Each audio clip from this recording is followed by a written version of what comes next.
Um policial racista expulsa uma mulher negra do tribunal e fica chocado ao descobrir que ela é a chefe do FBI. Um confronto que expõe o preconceito enraizado nas instituições que deveriam proteger a todos nós. Uma história que revela como o poder e a posição podem transformar rapidamente a arrogância em humilhação. Antes de começarmos, não se esqueça de se inscrever no canal e comentar de onde você está assistindo. O Fórum Rui Barbosa. Com seus corredores centenários e arquitetura imponente, fervilhava de tensão naquela manhã quente de Salvador. Advogados apressados, réus nervosos e familiares ansiosos circulavam pelo saguão principal, enquanto o ar-condicionado lutava em vão contra o calor baiano. Celeste Morgan atravessou as portas de entrada com a postura que a caracterizava em Brasília. Coluna ereta, olhar atento e um terno azul marinho impecavelmente alinhado que contrastava com sua pele negra. A vice-diretora do Departamento Federal de Justiça não estava ali a trabalho oficial. Viera apenas observar uma audiência pública sobre casos de violência policial que ganhara repercussão nacional. Sentou-se discretamente na última fileira do auditório, sem chamar atenção para seu cargo ou autoridade. Não demorou para que os olhos inquietos do delegado-chefe Royce Tavares anotassem. O homem, conhecido nos bastidores por sua arrogância e pelos comentários racistas que fazia quando se sentia entre os seus, franziu o senho ao ver aquela mulher negra bem vestida tomando notas em sua pequena caderneta. Quem é aquela? Sussurrou para um dos seguranças, sem tirar os olhos de Celeste. O burburinho na sala aumentou quando Royce, visivelmente incomodado, levantou-se e caminhou até o fundo do auditório. Parou diante dela, bloqueando sua visão com o corpo corpulento. A senhora não pode permanecer aqui, declarou com falsa cordialidade. Questões de segurança institucional. Os olhares curiosos se voltaram para o fundo da sala. Celeste ergueu os olhos calmamente, sem demonstrar qualquer sinal de intimidação. Esta é uma audiência pública, delegado. Respondeu com voz firme, porém controlada. Tenho direito de assistir como qualquer cidadão. O rosto de Royce se enrubesceu levemente. Não estava acostumado a ser confrontado, especialmente por uma mulher negra. Fez um gesto para o segurança mais próximo. Verifique a identificação dela, ordenou com um sorriso de satisfação nos lábios. Sem hesitar, Celeste abriu sua bolsa e entregou seu RG ao segurança. O murmúrio no auditório aumentou. Alguns advogados mais jovens trocaram olhares de indignação, enquanto outros, habituados à dinâmica do local, apenas observavam com resignação. Ainda assim, vou pedir que se retire, insistiu Royce, devolvendo o documento sem sequer olhá-lo direito. Ou será removida. Celeste permaneceu imóvel, como uma estátua de dignidade, em meio ao caos que começava a se formar. Não recuou um centímetro sequer. Seus olhos fixos nos de Royce transmitiam uma mensagem clara: não seria intimidada. Estou aguardando uma explicação legal para minha remoção, delegado, disse, sua voz ecoando no silêncio que agora dominava o auditório. O auditório do Fórum Rui Barbosa transformou-se em palco de um espetáculo grotesco quando Royce Tavares, com o rosto contorcido pela raiva, apontou para Celeste Morgan e gritou para os seguranças: retirem essa invasora imediatamente. Dezenas de celulares se ergueram simultaneamente, capturando o momento em que dois homens agarraram Celeste pelos braços, arrastando-a em direção à saída. Isso é ilegal. Exijo respeito, protestou Celeste, mantendo a dignidade mesmo enquanto era puxada pelo corredor de mármore. Parte do público começou a se manifestar, vozes indignadas ecoando pelas paredes centenárias do tribunal. Lucas Jennings, que havia chegado cedo para fotografar outro caso, percebeu imediatamente a gravidade da situação. O jovem fotojornalista posicionou seu smartphone discretamente, ativando a transmissão ao vivo em seu perfil do Instagram. Estamos testemunhando o abuso de autoridade em pleno Fórum Rui Barbosa, narrou ele em voz baixa, enquanto enquadrava a cena. No tumulto, a bolsa de couro que Celeste carregava escorregou de seu ombro, espalhando alguns pertences pelo piso. Entre documentos e um pequeno estojo de óculos, algo reluzente chamou a atenção. Um crachá metálico com o brasão da República. Apenas Lucas, com seu olhar treinado, conseguiu captar o objeto em close na transmissão, embora naquele momento ninguém tenha realmente notado sua importância. "Ela não fez nada de errado!", gritou uma senhora da plateia, enquanto os seguranças continuavam arrastando a vice-diretora pelo corredor. Outros espectadores começaram a filmar, criando um mosaico digital do absurdo que se desenrolava. Foi quando uma voz infantil cortou o tumulto como uma lâmina afiada. "Por que estão tão bravos com a moça?" A pergunta veio de um menino de aproximadamente 7 anos, que acompanhava sua mãe advogada na audiência. O salão mergulhou em um silêncio constrangedor, quebrado apenas pelo som dos passos firmes de Royce, que agora seguia o grupo em direção à saída. Os olhares se cruzaram no auditório, alguns envergonhados, outros indignados, muitos confusos. A transmissão de Lucas já acumulava centenas de espectadores, comentários de revolta surgindo na tela a cada segundo. O fotojornalista mantinha a câmera firme, documentando cada detalhe, a postura ereta de Celeste mesmo sob coerção, o sorriso satisfeito do delegado-chefe, o crachá federal abandonado no chão frio do tribunal. Ninguém ali poderia imaginar que aqueles 60 segundos de filmagem se transformariam no estopim de uma revolução nacional. Celeste Morgan, mesmo com os braços imobilizados pelos seguranças, manteve a dignidade intacta. Com um movimento preciso, ela girou o corpo e encarou Royce Tavares diretamente nos olhos. O delegado-chefe, visivelmente desconfortável com aquele olhar firme, recuou meio passo. "O senhor não tem direito de me tratar assim. Exijo respeito", declarou ela com voz firme e controlada que ecoou pelo saguão do Fórum Rui Barbosa. Royce tentou retomar o controle da situação, avançando para segurar o braço de Celeste. Foi seu erro. A vice-diretora, num movimento rápido e preciso, libertou um dos braços e empurrou o delegado com força suficiente para fazê-lo tropeçar nos próprios pés. Ele cambaleou desajeitadamente, tentando recuperar o equilíbrio diante de dezenas de celulares que registravam tudo. Uma salva de palmas espontânea irrompeu da plateia. Algumas pessoas gritavam palavras de apoio, enquanto outras filmavam freneticamente. Um jovem estudante de direito, no fundo do saguão, ergueu o punho em solidariedade. "Ela é incrível", sussurrou uma senhora para sua acompanhante, enquanto os seguranças, momentaneamente confusos, afrouxaram o aperto nos braços de Celeste. Em questão de minutos, o vídeo do confronto já circulava nos grupos de WhatsApp de Salvador. Em menos de 1 hora, atingiu proporções nacionais. O nome Celeste Morgan tornou-se rapidamente um dos assuntos mais pesquisados no Google e no Twitter, com milhares de compartilhamentos e comentários de apoio. Enquanto isso, no tribunal, Royce tentava desesperadamente retomar o controle da situação. Com o rosto vermelho de humilhação, ele gritava ordens contraditórias aos subordinados. "Prendam essa invasora imediatamente. Ela agrediu uma autoridade", vociferava o delegado, apontando para Celeste como se ela fosse uma criminosa perigosa. Mas algo havia mudado. Os próprios policiais hesitavam, olhando uns para os outros com incerteza. Um deles, o jovem soldado Malik Rios, mantinha-se afastado, visivelmente desconfortável com a situação. Em meio ao caos, Celeste permanecia serena. Seu rosto, marcado por uma calma quase sobrenatural, contrastava com a agitação ao redor. Aquela expressão de dignidade inabalável diante da injustiça seria capturada em centenas de fotos que logo se espalhariam pelo país. "Ela não fez nada de errado", gritou alguém da multidão. "Racismo", acusou outra voz.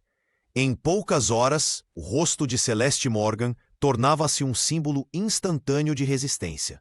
Nas redes sociais, hashtags como Celeste Resiste e hashtag Respeito para Celeste começavam a ganhar força, enquanto o Brasil assistia, indignado, ao desenrolar daquele episódio que mudaria para sempre o curso da justiça no país.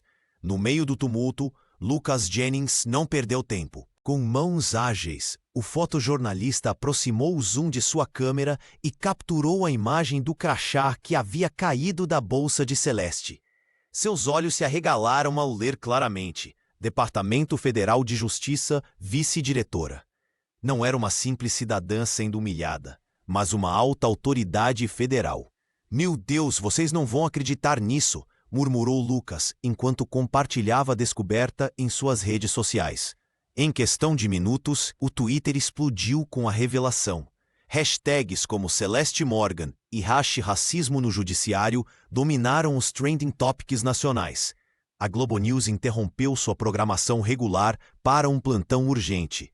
Estamos acompanhando um caso gravíssimo em Salvador, anunciou a âncora, visivelmente impactada. Uma autoridade federal negra foi humilhada e expulsa do Fórum Rui Barbosa. Logo em seguida, a Band também entrou no ar com imagens exclusivas do incidente, ampliando ainda mais a repercussão do caso. No tribunal, Royce Tavares percebeu que algo estava errado quando viu os seguranças cochichando e apontando para seus smartphones. O delegado-chefe pegou o próprio celular e sentiu o sangue gelar ao ver seu rosto estampado em todos os portais de notícias, ao lado da manchete. Delegado expulsa a vice-diretora do Departamento Federal de Justiça em ato racista. Eu não a reconheci, tentou justificar-se Royce, enquanto gotas de suor escorriam por sua testa. Ela não se identificou adequadamente, mas suas palavras soavam vazias diante das imagens que mostravam Celeste, tentando mostrar seus documentos antes de ser arrastada para fora. No lado de fora do fórum, uma multidão já começava a se formar. Jornalistas de todos os veículos de comunicação disputavam espaço para registrar o desdobramento do escândalo. Celeste Morgan, agora reconhecida por todos, mantinha a postura digna enquanto concedia uma breve declaração. O que aconteceu hoje não é sobre mim, disse ela com voz firme. É sobre um sistema que julga pela cor da pele antes mesmo de verificar quem somos. O país inteiro assistia, perplexo, à queda do mito da justiça imparcial. Nas redes sociais, vídeos de outros casos semelhantes começavam a ressurgir, mostrando um padrão sistemático de discriminação. O telefone de Royce não parava de tocar. Eram seus superiores exigindo explicações imediatas. Em Brasília, o ministro da Justiça já convocava uma reunião de emergência. O incidente com a vice-diretora havia exposto as entranhas de um sistema judicial que muitos suspeitavam, mas poucos conseguiam provar estar contaminado por preconceitos enraizados. O gabinete do ministro da Justiça em Brasília fervilhava de tensão. Após assistir ao vídeo viral de Celeste Morgan sendo arrastada pelo tribunal, o ministro bateu com o punho na mesa e ordenou uma investigação federal imediata. 3 horas depois, agentes da Polícia Federal desembarcavam no aeroporto de Salvador com ordens expressas para vasculhar cada canto do Fórum Rui Barbosa. A equipe, liderada pela delegada Márcia Fontes, não demorou para encontrar irregularidades. Nos computadores do delegado-chefe, descobriram pastas de arquivos recentemente deletados. Um técnico de informática recuperou dezenas de denúncias contra Royce Tavares, que haviam sido sistematicamente abafadas e removidas do sistema oficial. No hospital municipal, Celeste recebia atendimento para os hematomas nos braços e costas.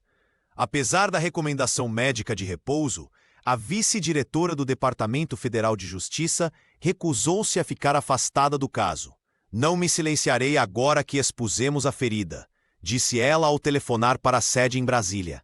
Com voz firme, exigiu participar pessoalmente das oitivas e solicitou proteção para seus familiares, que já recebiam mensagens intimidatórias em seus dispositivos. Enquanto isso, o nome da funcionária federal ecoava em reuniões de gabinete por todo o país.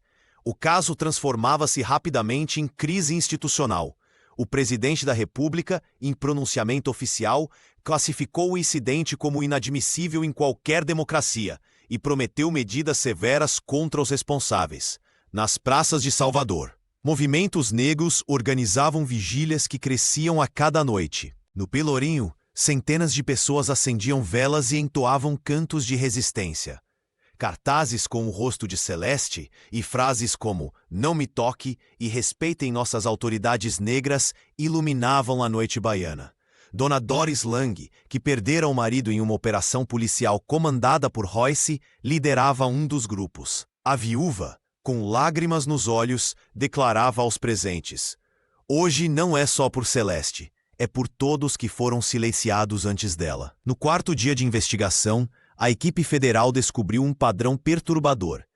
Todas as denúncias arquivadas envolviam pessoas negras ou indígenas. A evidência de racismo institucional tornava-se inegável e o caso ganhava proporções nacionais. Mesmo com o corpo dolorido, Celeste preparava-se para o que seria a batalha mais importante de sua carreira. Ela sabia que o sistema que ajudara a construir agora mostrava suas falhas mais profundas e estava determinada a não recuar um milímetro sequer. No quarto do hospital, Celeste Morgan tocou instintivamente o bolso interno do casaco azul marinho pendurado no armário. Um leve sorriso surgiu em seu rosto machucado. O pequeno gravador digital, equipamento padrão que ela carregava em todas as inspeções oficiais, continuava ali, intacto. A vice-diretora do Departamento Federal de Justiça havia capturado tudo. "Preciso de um técnico de áudio imediatamente", sussurrou para sua assessora. Quando o dispositivo foi conectado ao computador, a sala encheu-se com as vozes cristalinas do incidente. Desde as primeiras abordagens hostis até o momento da violência física, tudo estava registrado com clareza impressionante. "Retire essa mulher daqui. Não quero saber quem ela pensa que é." A voz de Royce Tavares ecoava com desdém. E então, mais baixo, mas perfeitamente audível, "Essas pessoas acham que podem entrar em qualquer lugar só porque têm um diplominha." Celeste fechou os olhos. As palavras mais explícitas vieram quando pensavam que ela não podia ouvir. Comentários sobre saber seu lugar e ensinar uma lição misturavam-se com termos racistas sussurrados entre os oficiais. Quando Lucas Jennings chegou para visitá-la, o fotojornalista não conseguiu esconder o espanto ao ouvir a gravação. "Isso muda tudo", afirmou, inclinando-se para frente na cadeira hospitalar. "A Rede Bahia precisa divulgar isso. O país inteiro precisa ouvir." Celeste hesitou brevemente. A exposição seria total, mas o silêncio já não era opção. "Faça o que for preciso", autorizou ela, entregando uma cópia do arquivo. "Mas proteja as entidades das testemunhas inocentes." Em menos de 24 horas, trechos selecionados da gravação foram ao ar no telejornal noturno. A repercussão foi imediata. Versões manipuladas que circulavam em grupos de WhatsApp, sugerindo que a funcionária federal havia provocado a situação, desmoronaram diante da evidência sonora. "É a voz dele, é o Royce falando aquilo", confirmavam comentaristas jurídicos nos programas matinais. O delegado-chefe tentou alegar edição de áudio, mas 3 peritos independentes confirmaram a autenticidade da gravação. Em Recife, Rio de Janeiro e São Paulo, manifestantes tomaram as ruas em solidariedade. Cartazes com o rosto de Celeste e frases do áudio vazado apareciam em cada esquina. A hashtag Ouvimos Tudo dominou as redes sociais. No hospital, enquanto assistia à mobilização pela televisão, Celeste recebeu uma mensagem de Dona Doris Lang. "Agora eles não podem mais nos silenciar." A vice-diretora apertou o celular contra o peito. A prova irrefutável havia transformado sua humilhação pessoal em combustível para uma revolução nacional. Malik Rios apertou o punho contra a lateral da calça enquanto assistia a cena se desenrolar. Como soldado da Polícia Militar Baiana, havia sido treinado para obedecer ordens, mas algo naquela situação o paralisou. Viu quando Celeste Morgan foi arrastada pelo corredor, sua dignidade esmagada sob o peso da autoridade de Royce. Reconheceu nos olhos dela o mesmo medo que já vira em tantos rostos negros nas abordagens de rotina. "Vai ficar aí parado, Rios?" A voz do sargento ao seu lado o trouxe de volta. "Tá com pena da invasora agora?" O jovem policial engoliu seco. Sua farda pesava toneladas naquele momento. Murmurou algo inaudível e recuou, fingindo atender a um chamado no rádio. Nos dias seguintes, o vídeo de Lucas se espalhou como fogo, e com ele, o peso da omissão de Malik cresceu. Nas reuniões de batalhão, os comentários eram sempre os mesmos. "Aquela mulher mereceu, estava pedindo. Quem mandou não obedecer?" O soldado permanecia calado, mas cada palavra era como uma agulha em sua consciência. À noite, não conseguia dormir. Lembrava-se das pastas que havia visto no sistema, das denúncias que misteriosamente desapareciam quando envolviam pessoas de pele escura como a sua. 3 dias depois do incidente, Malik pediu folga. Dirigiu seu automóvel velho até o hospital, onde soube que a vice-diretora estava. Passou horas no estacionamento, reunindo coragem. Quando finalmente entrou, carregava um pequeno dispositivo digital no bolso. "Preciso falar com a senhora", disse ele a Celeste, após identificar-se na porta do quarto. O que aconteceu não foi um caso isolado. Com mãos trêmulas, entregou o pendrive. "Aqui estão nomes, datas, processos que sumiram. Vítimas que foram silenciadas. Eu copiei isso antes que apagassem tudo." Celeste observou o jovem policial. Viu nele o medo, mas também a determinação. "Você entende o risco que está correndo?" Malik assentiu. "Entendo melhor o risco de continuar fingindo que não vejo." No dia seguinte, 3 colegas de batalhão o encurralaram no vestiário. Mensagens anônimas chegavam ao seu celular. "Traidor, você é o próximo." Mesmo assim, Malik não recuou. Cada ameaça apenas confirmava que estava no caminho certo. O que ele não sabia é que seu gesto silencioso havia acabado de mudar o rumo da investigação e de sua própria vida. O jovem policial que hesitou naquele corredor agora se tornava, sem querer, uma das peças centrais na queda de um sistema inteiro. As ruas de pedra do Pelourinho, coração histórico de Salvador, tremiam sob os passos de centenas de manifestantes. Faixas com o rosto de Celeste Morgan balançavam ao vento enquanto tambores de matriz africana ecoavam entre os casarões coloniais. "Justiça para Celeste! Justiça para todos nós!"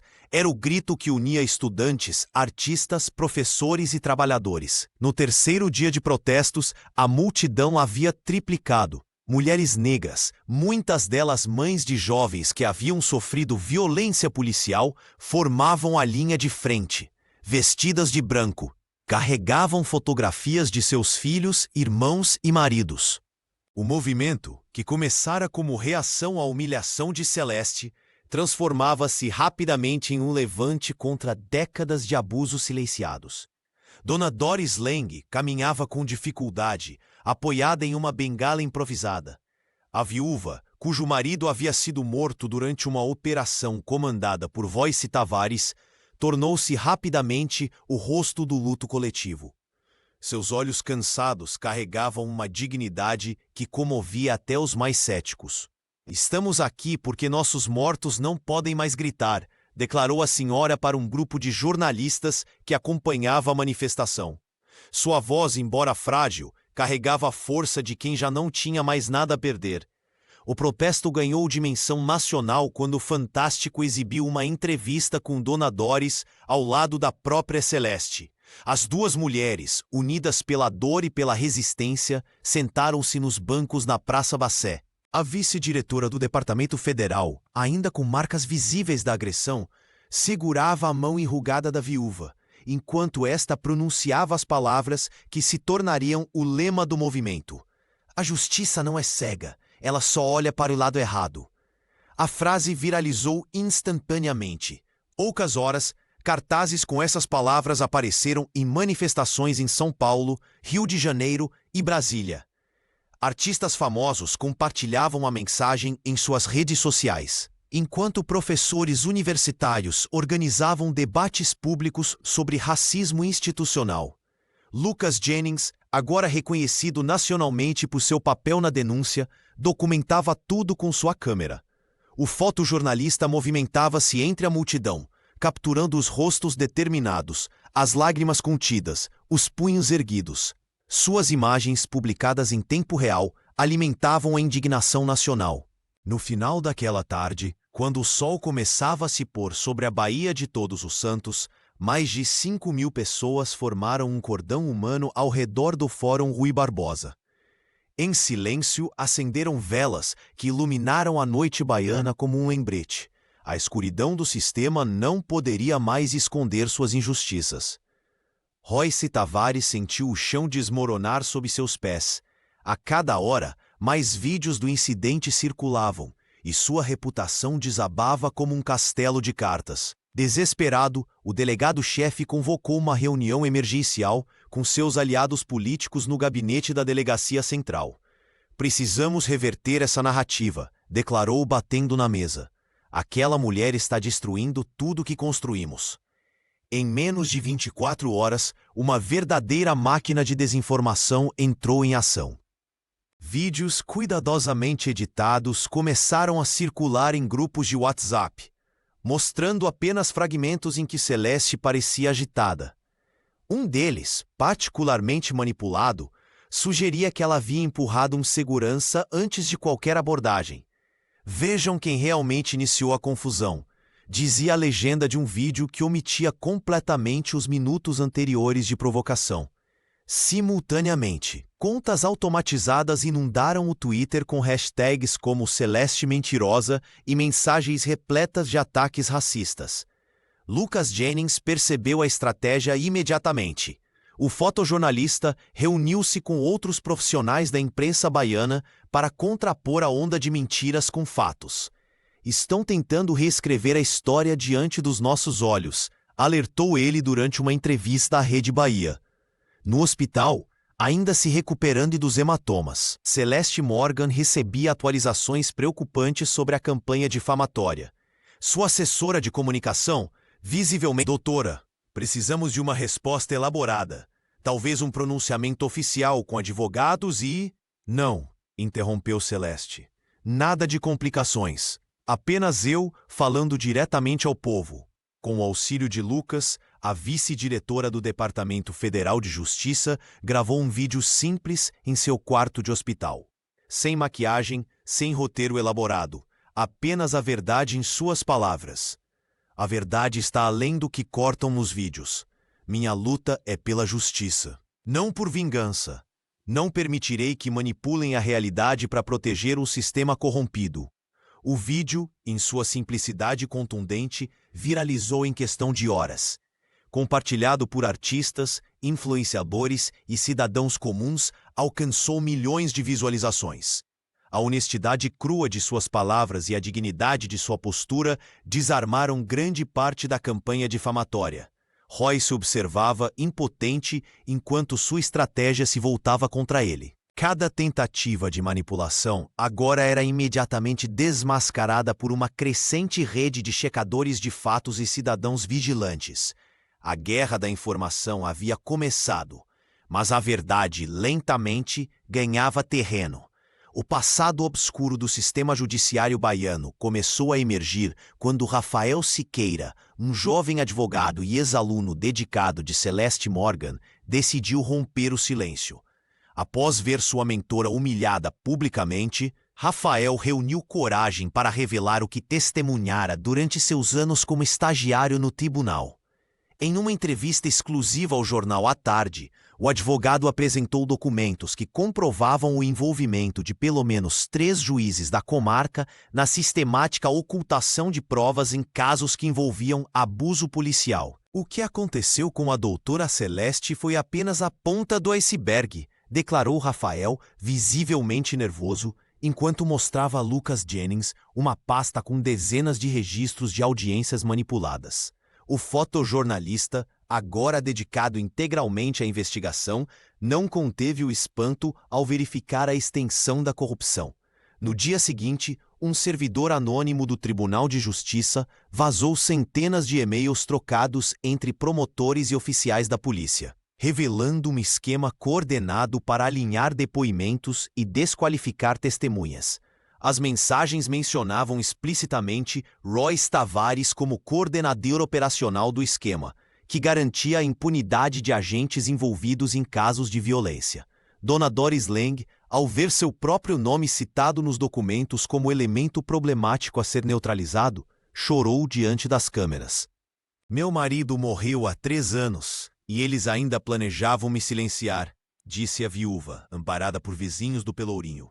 A confiança da população no judiciário desmoronou completamente. Manifestantes que antes se concentravam apenas na defesa de Celeste, agora exigiam a revisão de todos os processos conduzidos sob a influência de Royce. Cartazes com os nomes dos juízes envolvidos se multiplicaram pelas ruas de Salvador, enquanto hashtags como Justiça Contaminada e Auditoria Bahia Já dominavam as redes sociais. Em Brasília, o Conselho Nacional de Justiça convocou uma sessão extraordinária e anunciou por unanimidade uma auditoria emergencial em todos os processos julgados na Bahia na última década. Estamos diante de indícios graves de corrupção sistêmica, afirmou a presidente do CNJ, determinando o afastamento imediato dos magistrados citados nos documentos. Malik Rios, observando o desenrolar dos acontecimentos de seu apartamento modesto, sentiu um misto de alívio e apreensão. O soldado sabia que seu pendrive continha ainda mais nomes poderosos e que o momento de entregá-lo completamente se aproximava. Enquanto isso, Celeste recebia em seu celular mensagens de apoio de juristas de todo o país, muitos oferecendo ajuda para desvendar a teia de corrupção, que agora começava a se desfazer. O Congresso Nacional não pôde ignorar a onda de indignação que varreu o país. Sob intensa pressão popular, a bancada baiana convocou uma audiência pública extraordinária, transmitida ao vivo por todas as emissoras. Celeste Morgan chegou ao plenário com passos lentos, ainda sentindo as dores do incidente, mas seu olhar mantinha a mesma determinação inabalável. A vice-diretora do Departamento Federal de Justiça sentou-se diante dos microfones, ajustou o terno azul marinho e respirou fundo antes de começar. Sua voz, firme apesar do cansaço visível, ecoou pelo salão silencioso, enquanto narrava não apenas o episódio de violência, mas toda a sua trajetória de 3 décadas dedicadas à construção de um sistema judicial mais justo. O que mais dói não são as marcas físicas, declarou ela, apontando para o curativo discreto em seu pulso. É ver o sistema que ajudei a construir ser usado como instrumento de opressão contra os mesmos cidadãos que deveria proteger. Enquanto a jurista falava, as redes sociais fervilhavam. Lucas Jennings, posicionado estrategicamente no fundo do plenário, transmitia cada palavra para seus seguidores. O jovem fotojornalista havia se tornado uma referência na cobertura do caso, recebendo mensagens de apoio de todo o país. Na Praça Castro Alves, em Salvador, milhares de pessoas se reuniram espontaneamente. Dona Doris Leng, com seu semblante marcado pelo luto, liderava um grupo de mulheres que acendiam velas e entoavam o Canto das Três Raças. A canção, que fala sobre a dor histórica do povo brasileiro, ecoava entre os prédios do centro histórico enquanto telões improvisados exibiam o depoimento de Celeste. Estamos aqui por todos os invisíveis, disse a viúva ao repórter da TV local. Por cada pessoa que foi humilhada e não tinha um crachá federal para protegê-la, no plenário, Rafael Siqueira observava sua antiga professora com admiração. O advogado havia organizado um dossiê completo sobre casos semelhantes e aguardava seu momento para apresentá-lo à comissão parlamentar. A emoção tomou conta do país quando Celeste, com a voz embargada, mas sem derramar uma lágrima, concluiu: "Não estou aqui buscando vingança contra Royce Tavares ou qualquer indivíduo. Estou aqui porque o Brasil precisa encarar seu reflexo no espelho. O racismo institucional não é uma teoria, é uma prática diária que destrói vidas e corrompe nossa democracia." Ao final do depoimento, parlamentares de diferentes partidos se levantaram em aplausos. O Brasil inteiro parecia conter a respiração, sabendo que algo fundamental havia mudado naquele dia. Celeste Morgan foi escoltada pelos corredores de mármore da Procuradoria-Geral da República, 3 dias após seu depoimento no Congresso. O burburinho nos gabinetes cessava quando ela passava, substituído por olhares curiosos e respeitosos. Sua presença impunha silêncio, mesmo com o braço direito ainda enfaixado, sequela da violência sofrida no tribunal baiano. Na sala de reuniões, 5 homens a aguardavam. O procurador-geral, de terno impecável, indicou a cadeira à cabeceira da mesa. A vice-diretora do Departamento Federal de Justiça sentou-se com a postura ereta que a caracterizava, sem demonstrar intimidação. Doutora Celeste, estamos diante de uma situação delicada que afeta a credibilidade das instituições. Começou o procurador, ajustando os óculos. Elaboramos uma proposta que consideramos justa e digna. Um assessor deslizou uma pasta sobre a mesa. Celeste abriu o documento e percorreu os parágrafos com expressão impassível. A proposta era clara: aposentadoria antecipada com pensão vitalícia, indenização por danos morais e um pedido formal de desculpas em rede nacional.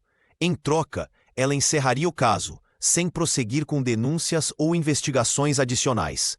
Precisamos encerrar este capítulo e restaurar a confiança no sistema, argumentou um dos presentes. A senhora seria homenageada como merece, mas sem prolongar o desgaste institucional. Celeste fechou a pasta lentamente. Pensou em Dona Doris e nas outras famílias que perderam entes queridos por ações de Royce Tavares. Lembrou-se do jovem Malik, que arriscara tudo para entregar provas. Visualizou Lucas Jennings e sua câmera, registrando a verdade que muitos tentaram ocultar. Senhores, ela respondeu finalmente, este caso não é sobre mim. É sobre décadas de silêncio que permitiram que o sistema apodrecesse por dentro. Levantou-se, apoiando-se na mesa. Não aceito calar minha voz. O silêncio é o que nos trouxe até aqui. Quando saiu do prédio, repórteres já a aguardavam. Rafael Siqueira, seu ex-aluno, estava entre eles, gravador em punho. Celeste não hesitou. Contou sobre a proposta e sua recusa. Prefiro o risco da exposição à sombra da omissão, declarou para as câmeras. A justiça não é negociável, nem pode ser comprada com aposentadorias douradas. Naquela noite, seu telefone não parou de tocar. Mensagens de apoio chegavam de todo o país. Uma, porém, destacou-se. Obrigado por não nos abandonar, escreveu Malik. Para Celeste, aquela simples frase valia mais que qualquer acordo. Malik Rios sentou-se na sala de depoimentos, olhando nervosamente para as mãos trêmulas. Após 3 semanas de noites mal dormidas, o jovem soldado da PM baiana finalmente decidiu que não podia mais carregar o peso do silêncio. Com a proteção de 2 agentes da Polícia Federal, ele respirou fundo e começou a relatar tudo o que sabia sobre o esquema comandado por Royce Tavares. Havia uma lista de pessoas que não podiam ser ouvidas, denúncias que sumiam do sistema, contou o policial, descrevendo como os arquivos digitais eram sistematicamente deletados. Quando alguém questionava, a resposta era sempre a mesma: transferência para áreas de risco ou perseguição interna. Celeste Morgan, com marcas visíveis da agressão sofrida, observava o depoimento através do vidro espelhado. A vice-diretora do Departamento Federal de Justiça reconhecia a coragem daquele gesto. Malik arriscava não apenas sua carreira, mas sua própria segurança. O depoimento durou quase 5 horas. O jovem detalhou como Royce manipulava evidências, pressionava testemunhas e mantinha um clima de terror entre subordinados. Mencionou casos específicos, datas, nomes de vítimas e cúmplices dentro da corporação. A cada revelação, os investigadores trocavam olhares de espanto. Ninguém falava porque todos tinham medo. Eu mesmo hesitei por semanas, confessou ele, a voz embargada. Mas depois de ver o que fizeram com a doutora Celeste, percebi que meu silêncio me tornava cúmplice. Quando o depoimento terminou, o soldado parecia ter tirado um peso enorme dos ombros.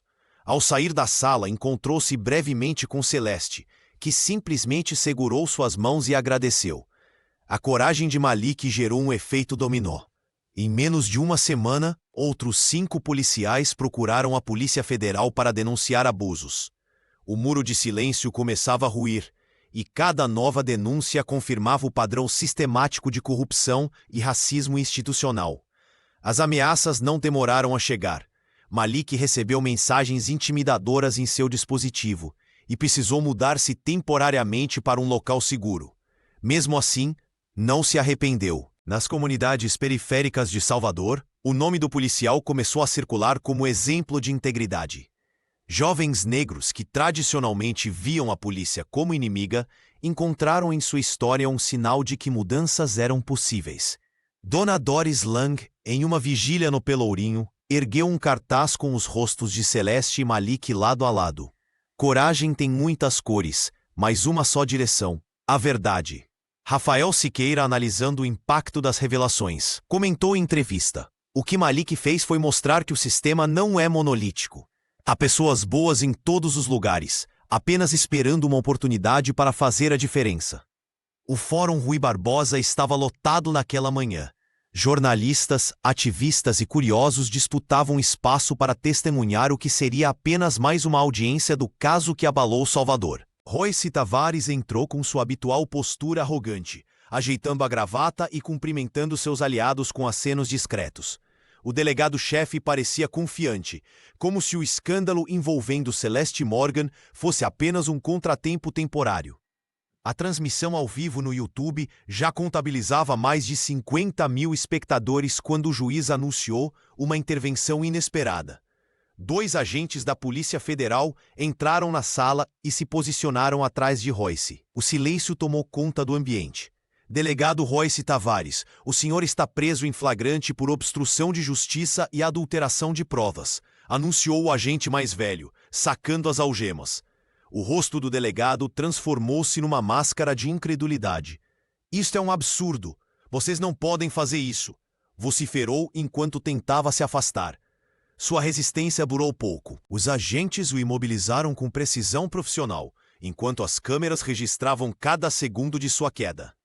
Do lado de fora do tribunal, a multidão que acompanhava pelos telões improvisados explodiu em aplausos e gritos de justiça. Lucas Jennings, posicionado estrategicamente, capturou o momento exato em que as algemas fecharam nos pulsos de Royce.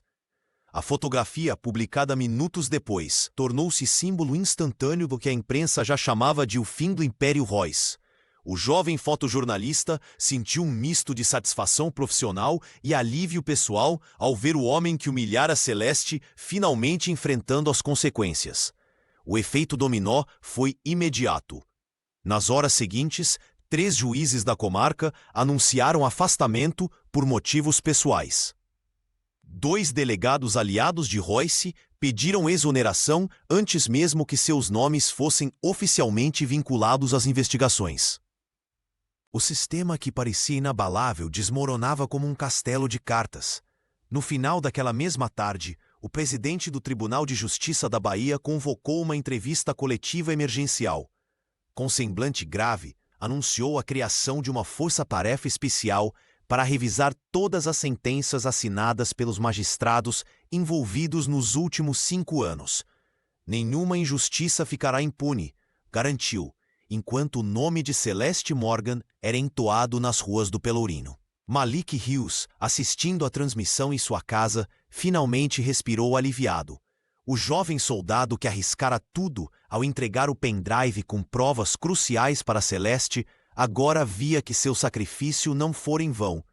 A queda de Royce era apenas o começo de uma limpeza muito necessária no sistema judiciário baiano. O silêncio começou a se quebrar como um dique que não suporta mais a pressão. Jorge Almeida, ex-policial da Corporação Baiana com 20 anos de serviço, foi o primeiro a romper as fileiras. Sentado diante das câmeras da TV Bahia, com mãos trêmulas mas voz firme, relatou como testemunhou Royce Tavares manipular evidências em pelo menos 12 casos envolvendo abuso policial. Quem falava desaparecia do mapa, contou Jorge, descrevendo o sistema de intimidação que mantinha todos calados. Transferências para áreas de risco, perseguições administrativas, até ameaças diretas às famílias. Após seu depoimento, uma avalanche de revelações seguiu. Márcia Oliveira, que trabalhou como escrivã no Fórum Rui Barbosa por 15 anos, entregou à Polícia Federal um diário detalhado onde registrava ordens irregulares recebidas de juízes e promotores. O documento revelava um intrincado esquema de arquivamento seletivo de processos, favorecendo políticos e empresários locais. Lucas Jennings, munido desses novos depoimentos, mergulhou fundo na investigação. O fotojornalista, que antes apenas registrava eventos, agora liderava uma equipe investigativa no jornal à tarde. Sua série, Os Silenciados de Salvador, publicada ao longo de 5 semanas, expôs a rede de corrupção que se estendia do judiciário ao executivo municipal. Não sou mais apenas um observador, explicou Lucas durante entrevista à Rádio Sociedade. Quando vi Celeste sendo arrastada naquele tribunal, percebi que documentar não bastava. Era preciso investigar. A reportagem de Lucas revelou como processos envolvendo violência policial eram sistematicamente engavetados, enquanto pequenos delitos cometidos por moradores de comunidades periféricas recebiam sentenças desproporcionais. O trabalho rendeu-lhe o Prêmio ESSO de jornalismo e transformou o jovem em referência nacional. Celeste Morgan, recuperando-se ainda dos ferimentos físicos, acompanhava cada nova revelação com um misto de dor e esperança. Cada voz que se levanta é uma confirmação de que não lutamos em vão, declarou a vice-diretora durante visita ao memorial improvisado na Praça Castro Alves. Aos poucos, a confiança nas instituições começava a ser reconstruída. O Tribunal de Justiça da Bahia, sob nova direção, implementou um sistema transparente de acompanhamento processual. Audiências passaram a ser transmitidas online, e um canal anônimo de denúncias foi criado. Rafael Siqueira, o advogado que havia sido aluno de Celeste, assumiu a coordenação de um grupo de trabalho para revisar sentenças suspeitas. A máquina de corrupção operou por décadas, explicou o jovem jurista. Desmontar esse sistema levará tempo, mas cada caso revisado representa uma família que finalmente encontrará justiça. A verdade, por tanto tempo sufocada, finalmente respirava nas ruas de Salvador. Dona Doris Lang apertou o pequeno broche dourado contra o peito enquanto observava o local onde seria erguido o memorial. Campo Grande, com suas árvores centenárias, parecia o lugar perfeito para honrar aqueles que o sistema judicial havia tentado apagar. A viúva, que carregava no rosto as marcas do luto e da luta, havia transformado sua dor em combustível para uma das maiores mobilizações populares que Salvador já vira. Meu marido não terá morrido em vão, declarou ela diante das câmeras da TV Bahia, com a voz embargada, mas firme. A campanha começou modesta, com cartazes feitos à mão e reuniões em centros comunitários, mas logo ganhou dimensão estadual. Celeste Morgan, ainda se recuperando dos ferimentos físicos, tornou-se presença constante ao lado da senhora, emprestando sua visibilidade para a causa. O projeto do memorial, desenhado por um coletivo de arquitetos negros da UFBA, previa uma estrutura circular com paredes de granito onde seriam gravados os nomes de todas as vítimas documentadas nos últimos 20 anos. No centro, uma chama eterna simbolizaria a resistência que nunca se apaga. O orçamento inicial parecia impossível, mas a mobilização nas redes sociais mudou tudo. Lucas Jennings produziu um documentário curto sobre a história de Doris e outras famílias, que viralizou nacionalmente. Em menos de 3 semanas, a vaquinha online ultrapassou o valor necessário, com doações vindas de todos os estados brasileiros. O governo estadual, pressionado pela opinião pública, não apenas cedeu o terreno, como comprometeu-se com a manutenção permanente do espaço. A data escolhida para a inauguração não poderia ser mais significativa. 13 de maio, dia da abolição da escravatura. Porque ainda lutamos por uma liberdade completa, explicou a viúva durante a cerimônia que reuniu milhares de pessoas. Rafael Siqueira, que ajudou nos trâmites legais do projeto, leu em voz alta os primeiros 50 nomes gravados no memorial, enquanto familiares depositavam flores brancas na base do monumento. O espaço rapidamente se transformou em ponto de referência para Salvador. Escolas passaram a incluir visitas ao memorial em seu calendário educativo, enquanto movimentos sociais escolhiam o local para iniciar suas manifestações. Toda quinta-feira, Doris coordenava rodas de conversa com jovens da periferia, contando histórias que o sistema tentara silenciar. Este não é um lugar apenas de luto, mas de renascimento. declarou Celeste durante uma dessas reuniões. Cada nome gravado aqui nos lembra que a justiça verdadeira só existe quando ninguém é invisível. O Memorial dos Apagados, como ficou conhecido, tornou-se símbolo nacional da luta contra o racismo institucional e a violência do Estado. Mais que um monumento de pedra, era a materialização da memória coletiva que se recusava a desaparecer. O plenário do Congresso Nacional estava lotado quando a criação da Comissão Nacional da Verdade e Justiça foi aprovada por ampla maioria. Celeste Morgan, ainda com marcas visíveis do incidente em Salvador, foi nomeada presidente do órgão. Sua indicação gerou protestos de setores conservadores, mas o apoio popular era inegável. Multidões acompanharam a votação em telões instalados nas principais capitais.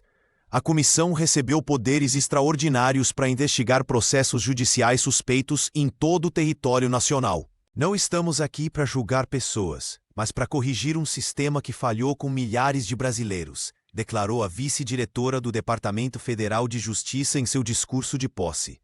Ela sabia que cada palavra seria analisada por aliados e opositores. Nas semanas seguintes, Celeste começou uma jornada exaustiva pelo país. Em Recife, ouviu pescadores que perderam terras para empreendimentos imobiliários após decisões judiciais controversas. No Rio de Janeiro, reuniu-se com mães de jovens condenados sem provas consistentes. Em São Paulo, dialogou com empresários que denunciavam extorsão por parte de autoridades judiciais. A cada depoimento, a mulher tomava notas detalhadas em seu caderno de capa preta. Precisamos documentar tudo, porque a memória institucional é frágil e seletiva, explicava aos colaboradores. Sua equipe, formada majoritariamente por jovens juristas e ativistas sociais, trabalhava incansavelmente para sistematizar os relatos. As ameaças não demoraram a chegar. Em Curitiba, Celeste encontrou seu quarto de hotel revirado. Em Manaus, precisou mudar o local de uma audiência após um alerta de bomba. Mesmo assim, recusava a escolta policial permanente. Não posso me isolar das pessoas que vim ouvir, argumentava, para desespero de seus assessores. Rafael Siqueira, seu ex-aluno, juntou-se à comissão como coordenador jurídico. O jovem advogado desenvolveu um sistema digital para mapear padrões de sentenças injustas, identificando magistrados com histórico suspeito. Estamos construindo um mapa da injustiça brasileira, explicava em entrevistas.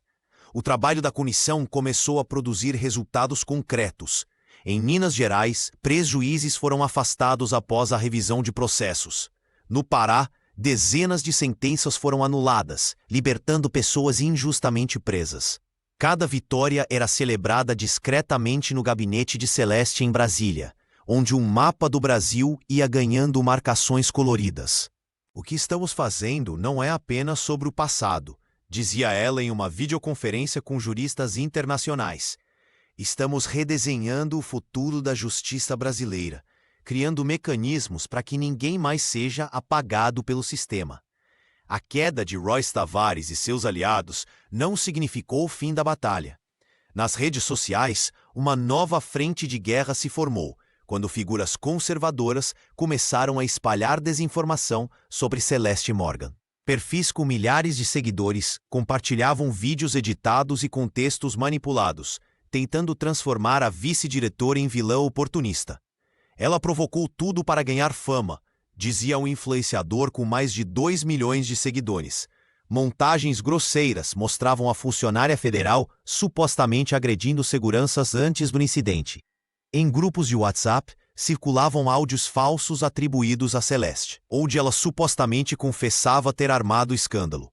Lucas Jennings percebeu o perigo rapidamente. O fotojornalista reuniu colegas do jornal à tarde e profissionais independentes para criar o Observatório da Verdade, uma central colaborativa dedicada a desmontar narrativas falsas.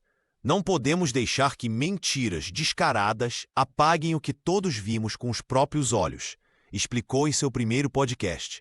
O observatório ganhou força quando Malik Rios concedeu entrevista exclusiva, detalhando como funcionavam os esquemas de manipulação de informação dentro da corporação.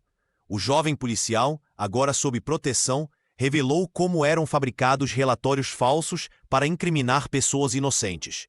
aprendemos a criar versões que protegiam os poderosos, confessou ele, visivelmente emocionado. Seu depoimento foi transformado em uma série de vídeos curtos que viralizaram no TikTok e Instagram. Dona Doris Lang, mesmo sem familiaridade com tecnologia, tornou-se símbolo da resistência digital. A viúva participou de lives semanais onde compartilhava sua história e de outras famílias afetadas pela violência institucional. Suas palavras simples e diretas conectavam-se com o público de forma que nenhum especialista conseguia. Rafael Siqueira, utilizando seu conhecimento jurídico, criou um canal no YouTube explicando em linguagem acessível os processos de reforma judicial. Precisamos traduzir o juridiquês para que todos entendam o que está em jogo, defendia o advogado. A própria Celeste, inicialmente resistente à exposição digital, compreendeu a importância dessa batalha. Em uma transmissão ao vivo assistida por mais de 1 milhão de brasileiros, ela respondeu calmamente às acusações mais graves, apresentando documentos e provas que desmontavam cada mentira. O Observatório da Verdade rapidamente se tornou referência nacional para jornalistas e cidadãos comuns. Durante os debates sobre a reforma judicial no Congresso, parlamentares citavam suas análises e verificações, legitimando o trabalho iniciado por Lucas e seus colegas. A velha guarda do sistema tentou, mas não conseguiu vencer no campo digital. A verdade, amplificada por vozes diversas e autênticas, provava ser mais forte que qualquer campanha de desinformação. O salão nobre do Palácio do Planalto resplandecia sob os holofotes das câmeras naquela tarde histórica. Celeste Morgan permaneceu serena, enquanto a presidenta da República assinava, com gestos firmes e decididos, o pacote de reformas judiciais que mudaria para sempre o sistema de justiça brasileiro. O documento, resultado de meses de audiências públicas e debates acalorados, representava a maior transformação institucional desde a Constituição de 88. Nas praças de Salvador, Recife, São Paulo e outras capitais, telões transmitiam ao vivo a cerimônia para multidões atentas. No Campo Grande, onde o memorial aos apagados agora se erguia imponente, Dona Doris Lang segurava a mão de outras mães, enquanto lágrimas silenciosas marcavam seus rostos envelhecidos pela dor. A presidenta, após finalizar sua assinatura, entregou a caneta oficial a Celeste como símbolo da vitória compartilhada. Este não é apenas um momento para os livros de história, declarou a chefe do executivo, mas para a memória de cada brasileiro que jamais teve voz nos tribunais deste país. Quando chegou sua vez de falar, a vice-diretora do Departamento Federal ajustou o microfone com mãos que ainda carregavam marcas sutis da violência sofrida meses antes. O terno impecável não conseguia esconder completamente as cicatrizes emocionais que a acompanhariam para sempre. Dedico esta vitória a todos que resistiram em silêncio, disse ela, com voz firme que ecoou pelos alto-falantes das praças lotadas. Aos que foram apagados dos processos, aos que tiveram suas denúncias ignoradas, aos que perderam a fé na palavra justiça. Lucas Jennings, agora reconhecido nacionalmente por seu trabalho investigativo, fotografava o momento, com a mesma intensidade com que registrara o estopim de tudo. Ao seu lado, Rafael Siqueira observava com orgulho sua antiga mentora transformar dor em mudança estrutural. Em uma tela dividida, a transmissão mostrava Malik Rios assistindo à cerimônia de um local não revelado, onde permanecia sob proteção policial. O jovem soldado, que arriscara tudo pela verdade, sorria discretamente ao ver os frutos de sua coragem. Carrego marcas que jamais desaparecerão, continuou Celeste, pocando levemente o ombro onde fora agarrada por Royce Tavares naquele fatídico dia. Mas também carrego a certeza de que nenhuma criança precisará mais perguntar por que estão tão bravos com a moça em nossos tribunais. A salva de palmas que se seguiu não era apenas para ela, mas para a promessa de um Brasil onde a cor da pele não determinaria mais o peso da justiça.